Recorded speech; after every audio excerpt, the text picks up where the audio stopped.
ہم اس وادی میں جا رہے ہیں جہاں ہر نبی کا قدم پڑا ہے. کوئی نبی ایسا نہیں جس کے قدم مینا میں نہ پڑے. اور اس سے اگلے روز ہم عرفہ میں جا رہے ہیں. وہ ایسا میدان ہے جہاں ہر نبی کا آنسو اس کے سینے میں جذب ہے، اور کروڑوں اربوں اللہ کے نیک بندے بندیوں کی آہیں، سسکیاں، آنسو اس دھرتی نے اپنے سینے میں جمع کیے ہوئے.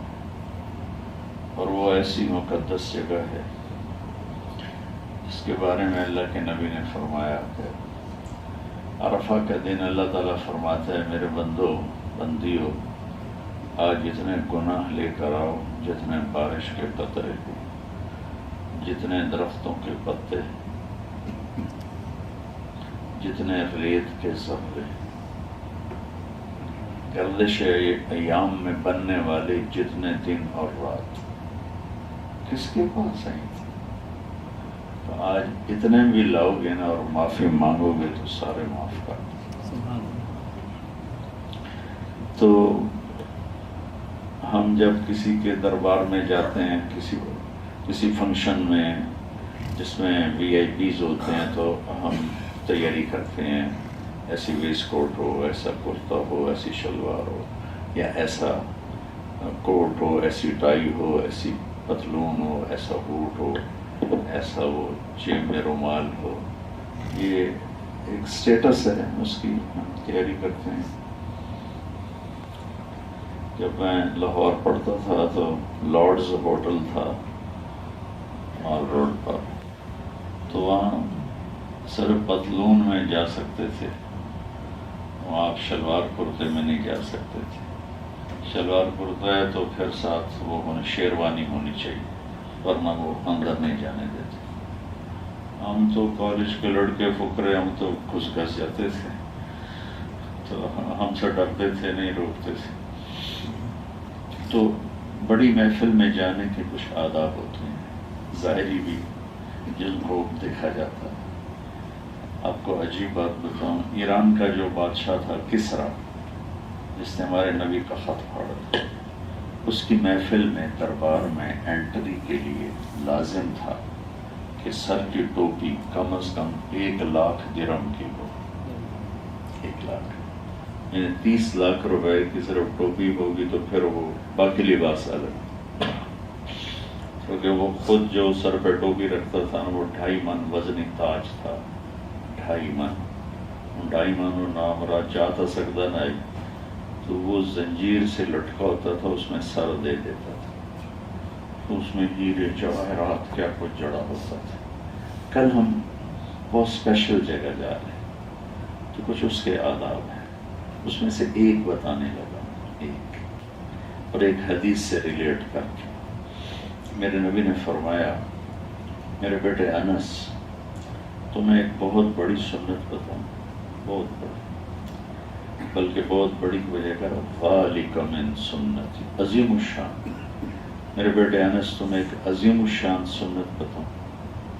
میرے نبی کی ساری زندگی ہمارے لیے سنت، لیکن عظیم الشان کا لفظ میں نے یہیں پڑھا ہے، کسی اور جگہ بھی ہوگا، ضرور ہوگا. میری یادداشت میں یہ لفظ یہی ہے، اس کے علاوہ کی میں نفی نہیں کر رہا ہوں. مجھے یاد کہ میرے بیٹے انس میری ایک عظیم الشان سنت، اور میرے نبی کی ہر سنت ہی عظیم الشان ہے، لیکن جس کو وہ خود کہہ دیں اس کا مرتبہ کیا ہوگا. سیدھے ہاتھ سے کھانا سنت ہے، سفید کپڑا پہننا سنت ہے، پگڑی باندھنا سنت ہے، داڑھی رکھنا سنت ہے. ایک مثال دے رہا ہوں. لیکن عظیم الشان سنت، میرے بیٹے انس میری ایک عظیم الشان سنت ہے، اگر تو یہ کر لے گا نا تو جنت میں میرا پڑوسی بن جائے. جنت مل جانا بھی کوئی چھوٹا سودا نہیں ہے، لیکن جنت میں اللہ کے نبی کا ساتھ مل جانا یہ جنت سے بھی بڑی چیز ہے. خالد بن عبداللہ قصری بہت صفی سردار گزرا. اس کے پڑوس میں ایک عورت رہتی تھی تو اس کی بچیوں کی شادی تھی. تو اس کے پاس پیسے نہیں تھے. اس نے اپنا گھر بیچنے کا اعلان کیا. چھوٹا سا معمولی گھر, مشکل سے اس کی 10,000 قیمت. تو اس نے اعلان کیا میں نے گھر بیچنا ہے. لوگوں نے پوچھا کیا لوگے؟ کا 1,10,000. تو وہ بڑے حیران ہوئے, کہنے لگے تیرا گھر تو مشکل سے 10,000 کا, یہ 1,00,000 کوئی تو محل بیچوں. تو اس نے کہا 10,000 تو میرے گھر کی قیمت ہے اور 1,00,000 خالد کے پڑوس کی قیمت ہے. جب خالد کو پتہ چلا تو وہ بہت شرمندہ ہوا اور اس نے پیغام بھیجا کہ میری ماں تو گھر نہ بیچ, تیری 4 بچیوں کی شادی میرے سے نہیں. تو اللہ کے نبی کا پڑوس, یہ اللہ کی قسم جنت سے بڑی چیز, بہت چھوٹی چیز ہے جنت میرے نبی کے پڑوس کے سامنے. تو بڑا گھر بنتا ہے زیادہ پیسے سے, چھوٹا گھر بنتا ہے چھوٹے پیسے سے. تو بڑے گھر کے لیے میرے نبی نے سنت بھی بڑی بتائی, اور وہ بتائی ہے کہ پسینہ نکل آئے.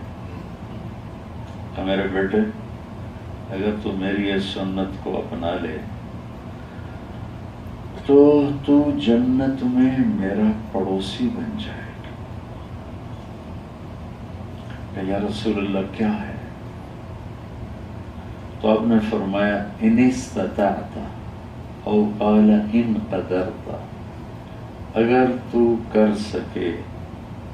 اس میں اشارہ ہے مشکل کام بتانے جا رہا ہوں, آسان نہیں. ابھی داڑھی رکھی تھے چوپڑ لی, مشکل کام بتانے جا رہا ہوں. ان استطاعت مشکل بتانے جا رہا ہوں, آسان ہے. ان تصبح وتمسی, ساری زندگی یہ کرنا پڑے گا, ایک دفعہ کرنے سے کافی نہیں ہوگا. تصبح وتمسی میں اشارہ, ان استطاعت میں اشارہ ہے مشکل بتا رہا ہوں. تصبح وتمسی میں اشارہ ہے ایک دفعہ کرنے سے یہ ادا نہیں ہوگی, یہ ساری زندگی کرنا پڑے گا. جیسے گھر کی صفائی روزانہ ہوتی ہے, آج کی کل پہ نہیں. ابھی میں کمرے سے آ رہا تھا تو میرے کمرے کی صفائی ہو رہی تھی, کل بھی ہوئی تھی, آج پھر ہو رہی. کپڑوں کی بھی ہم دھلائی کرتے ہیں, صفائی کرتے ہیں. تو تصبح وتمسی میں اشارہ ہے کہ یہ میری سنت کو باقی رکھنے کے لیے تجھے دن رات لڑنا پڑے گا. لیکن پھر صلہ کیا ملے گا؟ جنت بھی تیری باندھی بن جائے گی, تجھے میرا پڑوس ملے گا.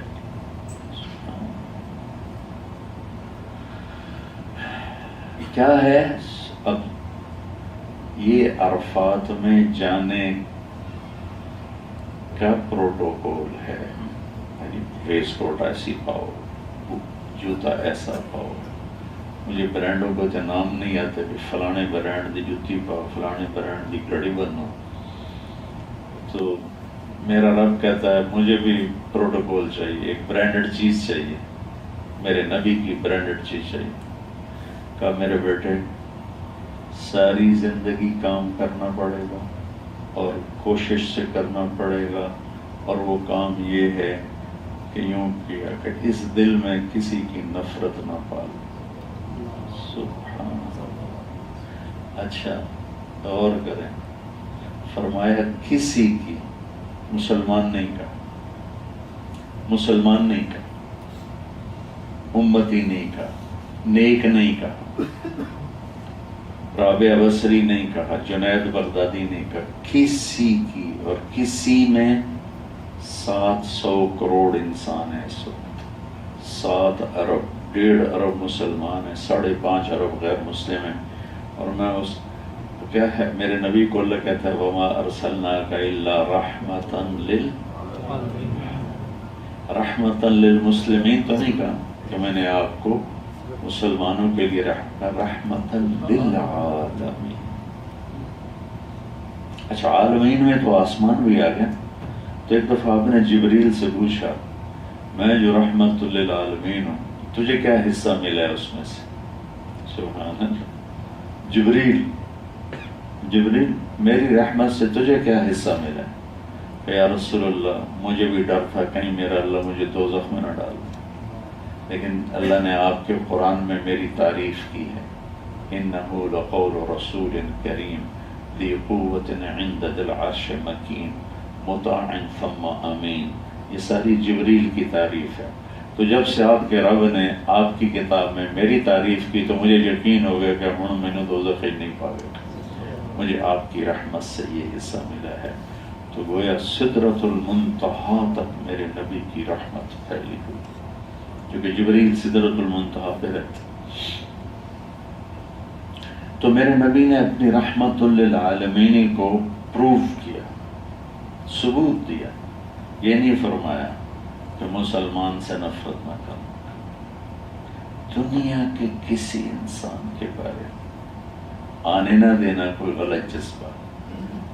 اس لیے کہا یہ ایک دفعہ دھونے سے کام نہیں چاہیے. دن رات منفی جذبے آئیں گے، کیونکہ لوگوں میں نیگیٹیوٹی زیادہ ہے. تجھے تنگ کرنے والے زیادہ ہیں اور تجھے سکھ دینے والے تھوڑے ہیں.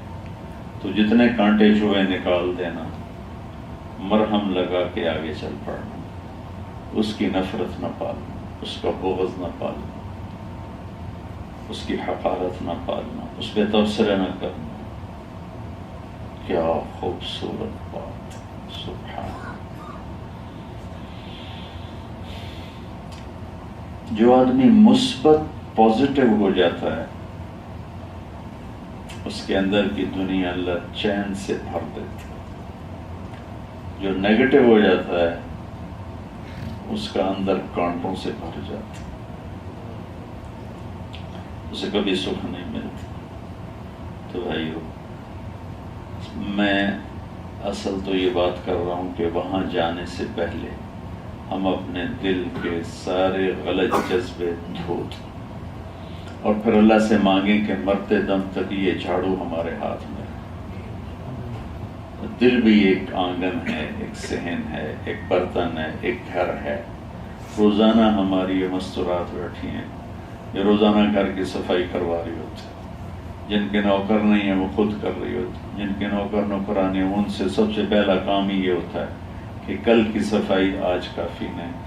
دل ہمیشہ غلط جذبوں کی زد میں رہتا ہے، ہمیشہ. اسے نبی کی سنت کے جھاڑو سے صاف کرتے رہو، کرتے رہو. اسی جنگ کو لڑتے لڑتے مر جاؤ. نبی کے گھر کے ساتھ گھر بناؤ. موجود. تو اس کی تائید میں ایک واقعہ سنا دیتا ہوں.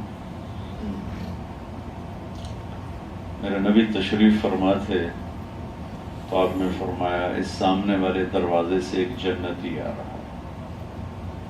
تھوڑی دیر گزری تو ایک صاحب آ گئے، ادھیڑ عمر، زیادہ عمر کے.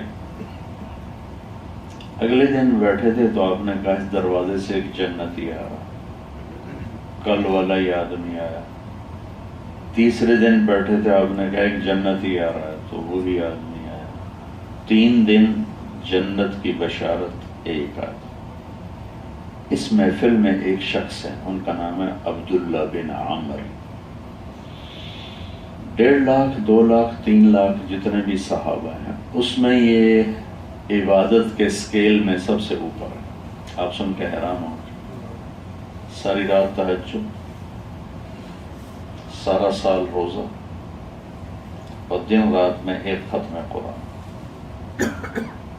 پاگل ہو جائیں لوگ جو اس طرح کرنا چاہیں، لیکن اللہ نے اتنی طاقت دی تھی ان کو کہ ساری رات تہجد، سارا دن روزہ، ایک ختم قرآن. اور اتنے عبادت کے شدائی تھے. شادی ہوئی، دلہن آئی، اور شادی کی پہلی رات دلہن سے فرمانے لگے 2 نفل پڑھتا ہوں، اور پھر وہ 2 نفل چلتے چلتے فجر کی اذان ہو گئی. دلہن یاد نہ رہی، سانو تو نمازاں یاد نہیں رہندیاں، انہوں نے بیگم ہی یاد نہ رہی. صبح ہوئی تو باپ نے پوچھا عمر بن عاص، بیٹا رات کیسے گزرے؟ کہا جی الحمدللہ نفلوں میں گزرے. ان کا تیرا بیڑا ترے، وہ میں تیری شادی اس واسطے کی تھی تو نفلوں لگا رہا. پھر انہوں نے جا کے اللہ کے نبی کو شکایت کی کہ آپ اس کو سمجھائیں کہ یہ کیا کر رہا ہے، یہ اس مزاج کے آدمی تھے۔ ان کو خیال آیا یہ مجھ سے زیادہ عبادت کرتا ہے، 24 گھنٹے کو تو میں نے فل کر دیا، تو یہ کو 5 گھنٹے جڑا میرے کو مینو جنت کی بشارت نہیں، اینو کیوں ہے؟ یہ خیال آیا، موازنہ کیا تو میں دیکھتا ہوں یہ کیا کرتا ہے، ان کے پاس چلے گئے۔ بھائیو یہ زندگی کے سبق ہیں، یہ وظیفہ پڑھ لو، یہ تسبیح پڑھ لو، ہمارا اسلام یہاں تک۔ برِ صغیر کے لوگ وظیفوں کے پیچھے پڑے ہوئے ہیں، زندگی نہیں جانتے، اے پڑھ لو، اے پڑھ لو، اے پڑھ لو، اے پڑھ لو۔ یہ میرے نبی کی زندگی کی وضاحت نہیں ہے۔ میرے نبی یہ بڑے خوبصورت اخلاق لے کے آئے۔ ان کے پاس پہنچ گئے، کہنے لگے چاچا کچھ دن آپ کے پاس رہ جاؤں؟ ابا ناراض، ہاں بیٹا آ جاؤ۔ تو اب عشاء کی نماز کے بعد وہ آئے اور ان کے کمرے میں جلدی سے لیٹے اور چادر سر پہ کر کے نا اور اتنا سوراخ کر کے ان کو دیکھنے۔ وہ بزرگ تشریف لائے اور سونے کی دعا ہے اللہم بسمک اموت و احیا، سرانے سر رکھے تھے ہو گئے، تو ساری رات ستے رہے، پاسا ہی نہیں پڑتے۔ اب یہ حیران پریشان، ابھی ایک ہی بڑی جنت کی بشارت سوتے سوتے۔ اس زمانے میں تو منافق تہجد نہیں چھوڑتا تھا، یہ بندہ کی ہے بھائی، ہنے اٹھے گا، فجر کی اذان پہ اٹھے۔ میں کہتا چلو کل ویکھاں گے، شاید کوئی کل کرے گا بڑی بڑی بندگی، ساری رات سجدے سر رکھے گا، ساری رات روندا رہے گا، ساری رات رکوع وچ کھلوے گا۔ اگلی رات آئی تو پھر وہ ایسے اپنی چادر پر سوراخ کر کے ایسے لیٹ گئے، اور وہ آئے انہوں نے کہا اللہم بسمک اموت و احیا، اور ہو گئے۔ جا فجر دی اذان سے اٹھے، اس سوچ میں پڑ گئے بھی نبی دی گل تا غلط ہے نہیں تھی، چاچا کی جانا تو 2 نفل ہی نہیں پڑتا۔ اس زمانے میں منافق تہجد نہیں چھوڑ سکتے، پریشان کہنے لگے ایک رات اور دیکھو، اگلی رات آتی، پھر بیٹھے ہوئے ان کو یوں دیکھ رہے، اور انہوں نے آ کر یوں سر رکھا اور ہو گئے۔ فجر کی اذان پہ اٹھے تو پھر یہ بول پڑے، کہنے لگے چاچا 3 دن تیرے جنتی ہونے کی بشارت سنتا رہا، تجھے دیکھنے آیا تھا، تمہیں جنت کس وجہ سے ملی؟ تو ساری رات ستا رہ جانا ہے، اور نبی کی بات بھی غلط نہیں ہے، تیرا کم میری سمجھ تو باہر ہے چکر کی۔ انہوں نے کہا بھتیجے جو تو نے دیکھا ہے یہی ہے میرے پاس، کچھ بھی نہیں۔ تو اب وہ نا پریشانی کا شکار ہو کر واپس چلے کہ نبی کی بات تو غلط نہیں، اور چاچے کی بات سمجھ سے باہر ہے کہ 2 نفل تہجد کوئی، تو آج جو تھوڑا نیک مسلمان ہے وہ تہجد نہیں چھوڑتا۔ جب وہ دروازے تک کہنے لگے بھتیجے واپس آ، ادھر آ، تجھے اندر کی بات بتاتا ہوں، وہ آپ کو سنانا چاہتا تھا۔ یہاں ہاتھ رکھا کہ یہ جو دل ہے نا، یہ جو دل، اس میں دنیا کے کسی انسان کی نفرت کوئی نہیں۔ کوئی پہلی حدیث اس کے ساتھ میں نے جوڑی، اور اگلی بات، اور جب اللہ تعالیٰ کسی کو کوئی نعمت دیتا ہے نا تو مجھے کبھی حسد نہیں ہوا، مجھے خوشی ہوتی۔ تو اب دیکھنا انہوں نے رسپانس کیسے دیا۔ کھڑے تھے نا، اور یہ کھڑے ہو کے بات ہو رہی، کھڑے ہو کے تو کہہ رہے ہیں بیٹا اس دل میں کسی کی نفرت نہیں ہے، اور اللہ جب کسی کو کوئی نعمت دیتا ہے مجھے کبھی حسد نہیں ہوا۔ تو اس کے جواب میں کہا ہاں ہوا، اچھل کے کہا ہاں ہوا، اوہ چاچا مجھے پتہ چل گیا، یہی ہے، یہی ہے، یہ جو تیرے پاس ہے یہ تو کسی کے پاس ہے ہی نہیں، تو تین تو آپ ہی جنت لڑنی چاہیے۔ تو بھائی بہنوں، میرے اللہ کو اپنے بندوں سے پیار ہے.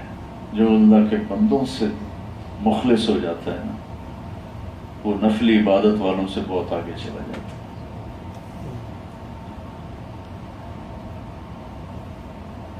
تو لوگوں کو عزت دینا سیکھیں، نفرت کرنے والوں کو پیار دینا سیکھیں، گرانے والوں کو اٹھانا سیکھیں، بولنے والے کے سامنے چپ رہنا سیکھیں.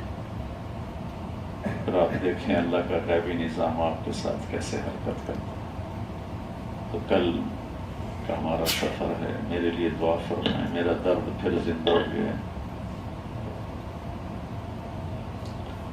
تو میں ضروری سمجھ کے پھر میں چلا گیا تھا،